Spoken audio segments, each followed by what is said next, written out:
Hello everyone, I'm on my way to Manchester where I'm going to be driving the new SEAT Ateca, the first SUV to be made by the Spanish brand, and I have to say it does look rather fantastic. Now initially I was going to drive all the way up to Manchester from Surrey, which is quite a fair distance, so I was going to take the old Ibiza FR, the car obsession mobile as I like to call it nowadays, but I thought, do I really want to be driving 3.5, 4 hours down long, boring, grey, dreary motorways? No, not really. As much as I love driving, I don't quite fancy that. So what I'm going to do instead is get the train. So soon I'll be getting on one of the Virgin trains. I'll be speeding all the way through the English countryside to Manchester for my overnight stop in preparation for tomorrow's SEAT Ateca drive. So I'm going to find which platform I'm meant to be on, because this is not my platform. I don't know when that one's going out, so I don't think that one's my train. So I'm going to find where I should actually be and get myself comfortable. So I've arrived at my overnight stay at the King Street Townhouse, and hotel room is rather swanky to say the least. It's quite nice, so let's give you a little tour. So this is the bed, obviously. Views not too bad. You've got a nice little Union flag outside, which is a little bit folded up, but a nice touch nonetheless. The noise you can hear, by the way, is this retro radio. It looks fantastic. It looks like it's come straight from the 1960s, and even the radio presenter sounds like it's come from the 1960s, which is a little bit odd. Just some cupboards, just some random cupboards. And here we have a bathroom. Oh, there we are. Very nice big bath there. Very nice. Lovely looking shower as well. And of course for necessary toilet. So yeah, so as you can see, it's rather nice in here, and I'm sure it will be very easy for me to make myself comfortable in preparation for my drive tomorrow. So until then, good night and God bless. Good morning. You join me in Manchester where I'm getting ready to test drive the new SEAT Ateca. In fact, I've already got some here, and I've got a nice orange one there as well. There's also actually a Peugeot 308 GTI just parked in front of it, which is quite nice as well. It's actually it's been black and red in car obsession colours. That looks rather snazzy. But yeah, I'm really looking forward to jumping in one of the Atecas. Say I've got about 20 odd here today, so there's plenty to go around, and just seeing what the new car's about really. So yeah, looking forward to it. So I'm here at Victoria Warehouse where we're just getting ready to bail out really and drive some Atecas, and you'll soon see there's quite a few here. Let me just spin it round. There we are. Let's do that.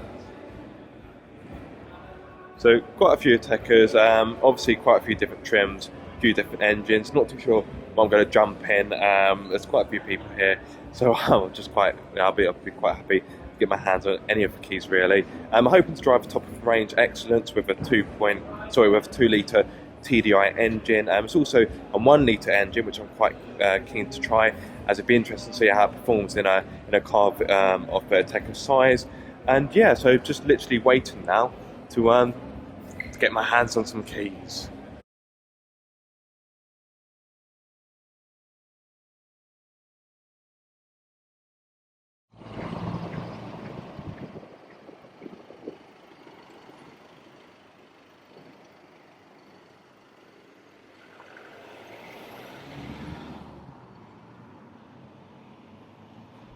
So I've actually been able to jump straight into the top of a range model, which is turn off to the left. Be quiet, you. So I've actually been able to jump straight into the top of a range model, which is the XCELLENCE. This has the 2 litre TDI engine, which produces 190 PS, which in horsepower terms is about 187, 188, give or take. It will go to 0 to 60 in, I can't remember, let's have a look.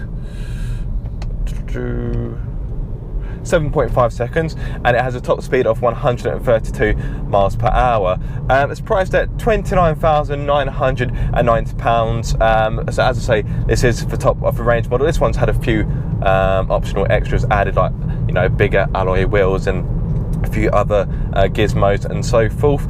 For your money, you get DSG flappy paddle gearbox, you get this lovely leather upholstery, which is very nice indeed. You'll get the sat nav, which will like to cut in front of me at given points. Bluetooth, aircon, you get the powered tailgate as well, which is quite handy if your hands are full. And yeah, it's got quite a bit of kit. It's got the wireless charging as well. It's got USB ports. It's got auxiliary ports, of course, DAB radio. It's got rear parking sensors, and we're off. And rear facing camera as well, so it's pretty much got all the bells and whistles. What's it like to drive? Well, smooth. It's quite nice. I've actually reach your stopover after 350 yards. Stopover, whatever.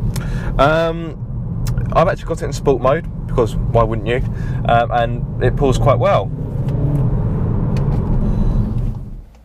This model also has four-wheel drive option as well, although let's face it, I'm not going to need it around the streets of Manchester.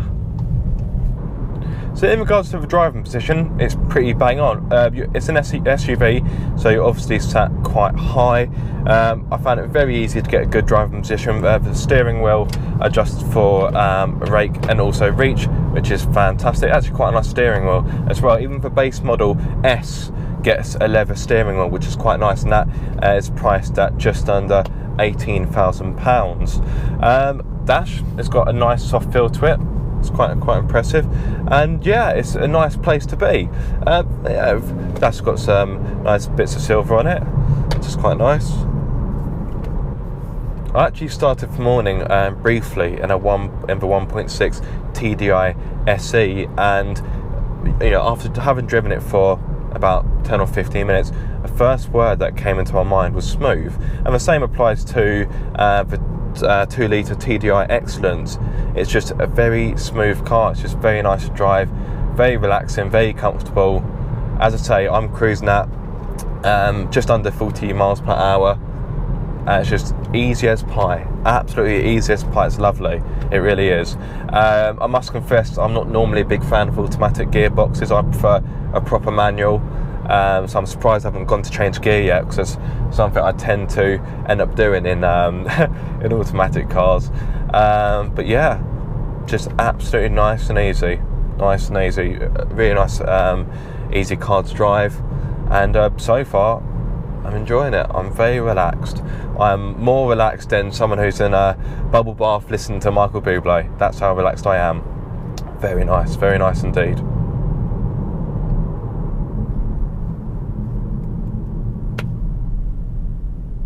You thought I was going to change gear, didn't you? No. I know, I'm fully aware that this is an automatic. Although I wouldn't be surprised if you do see me go to change gear. The last thing I want to do is put it in reverse halfway down whatever road we're on, the A580. Let's edge a bit forward. As you can hear, it's got stop start.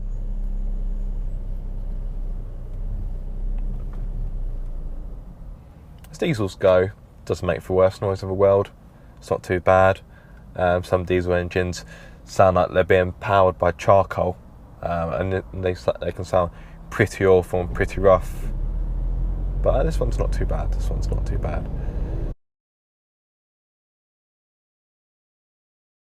So I haven't got the flappy paddles active at the moment. Just got it purely in automatic, and let's see how responsive it is. Let's put my foot down. A little bit of a delay, and away we go. Not too bad at all. I've driven some auto cars where you put your foot down and nothing happens. All of a sudden it all happens at once, and it's big fanfare.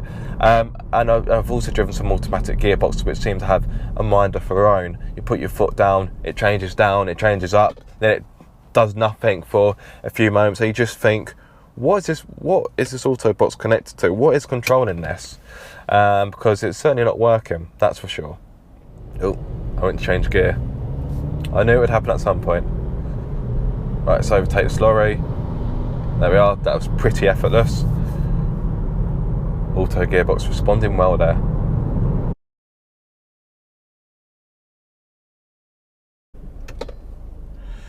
Right, So what I'm going to do, as there's nothing in front of me, I'm going to put it into sport mode. Nope, that's eco mode. Don't want that. Put it in sport mode and see what it's like off the line. Obviously when the traffic lights change green. There we go. Whew. Not too bad at all. I'm actually quite impressed by that.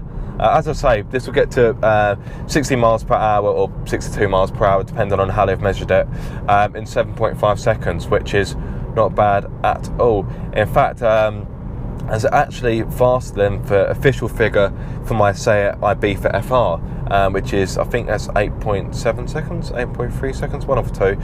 But I must confess, my IB for FR will get to 60 quicker than 8 seconds. Now, I know I've already said it before, but this car is literally effortless to drive.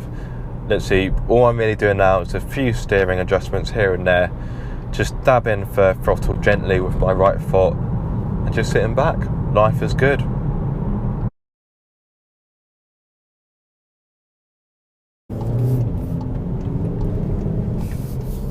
Wasn't too bad. A little bit of body roll, but it's an SUV. You have to expect body roll in an SUV, not unless the suspension is super tight and rigid and firm. But obviously, if you do that, you then lose the comfort. So I'm quite happy with the handling of this car, because it still means that you get a nice, comfortable ride as well. I have to say, this After 300 yards, leave the roundabout at the second exit and continue to follow the A574.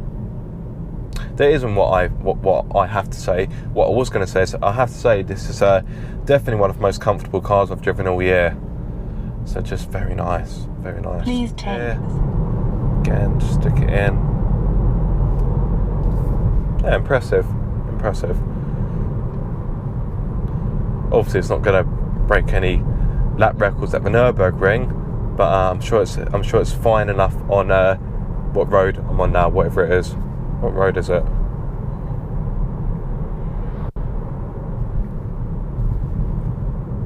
God knows.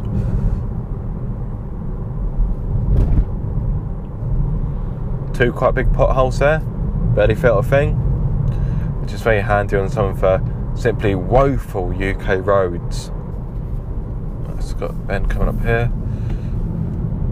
Handles pretty well. Steering's got a good weight to it as well. Not bad at all.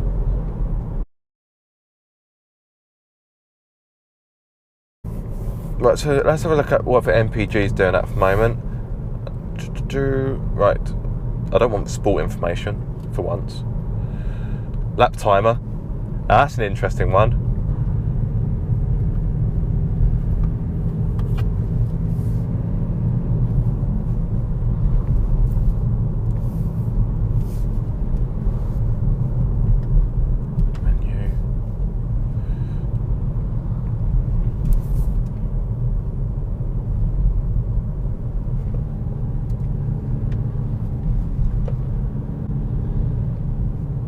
Well, I'd love to be able to tell you what the MPG is, but at the moment I can't seem to find it on the old trip computer.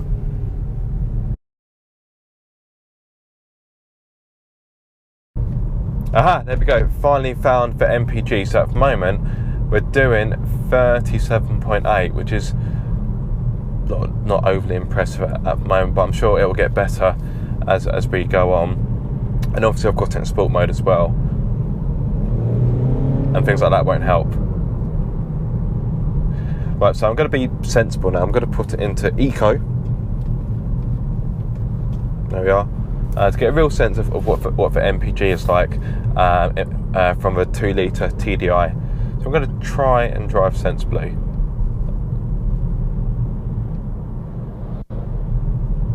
So treat the controls as if they're glass and just be very gentle on everything.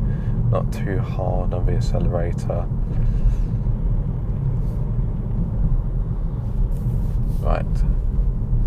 There it goes. It's gone up to 38 mpg now.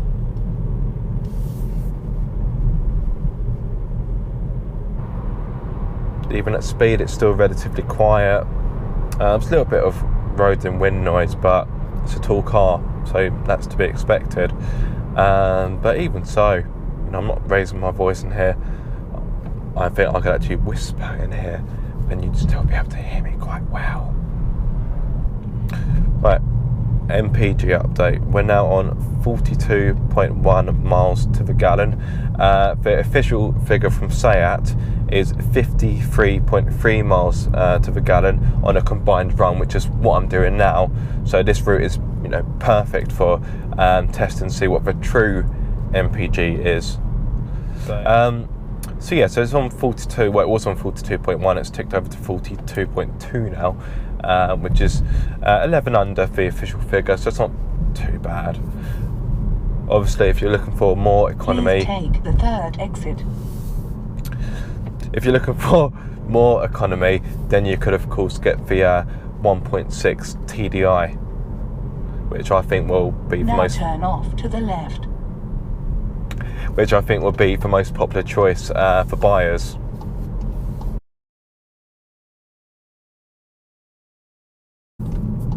So the 2 litre TDI gives a nice mix. It's quite happy to cruise at 40, 50 or 60 miles per hour, but it's also got a fair bit of performance as well. So if you're looking for a diesel engine which offers reasonable economy, because I'm currently on 41.8, which isn't going to set the world on fire, but you also want a diesel engine which is able to pack a fair punch, then this could definitely be up your street. This is the top of the range model, so it's £29,990, but as you'd expect, you get lots of bells and whistles for your money, including leather seats, cruise control, this 8-inch screen, just, you know, pretty much anything you can want in a car, you'll get.